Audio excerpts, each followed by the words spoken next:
আসসালামু আলাইকুম প্রিয় বন্ধুরা, আশা করি সবাই ভালো আছো। আলহামদুলিল্লাহ, আমি ইনশাল্লাহ ভালো আছি। এই পৃথিবীর আলো, বাতাস, মাটি, পানি, খাদ্য, খাবার একদিন আমার জন্য ছিল না।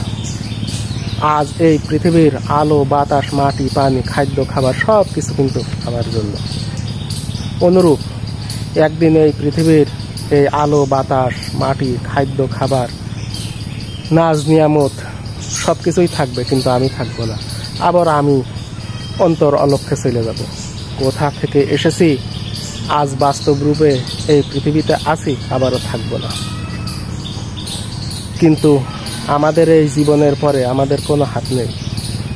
শিশু, কিশোর, যুবক, বৃদ্ধ, রোগ, শোক, মৃত্যু কোনো কিছুরই উপরে আমাদের জীবন জীবিকার উপরে হাত নেই। সব কিছু অদৃশ্য থেকে মহান রাব্বুল আলামিন নিয়ন্ত্রণ করে।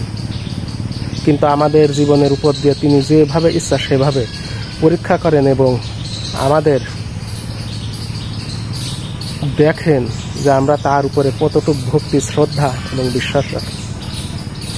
কিন্তু এই পৃথিবীতে আমরা এসেছি আমাদের এই আশা শুধু আসার জন্য নয়, এর ভিতরে আমাদের কিন্তু মহারহস্য আছে, পরীক্ষা আছে।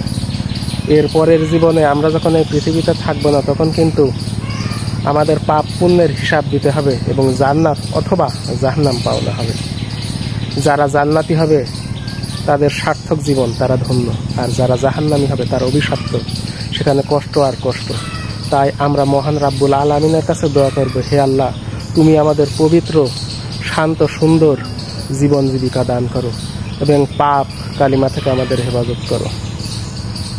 আমরা যেন ইহকালে ও পরকালের চির কল্যাণ সাধন করে মৃত্যুবরণ করতে পারি, সেই তৌফিক দাও এবং ঈমান আমলের সাথে আমাদের এই পৃথিবী থেকে নিয়ে যাবে।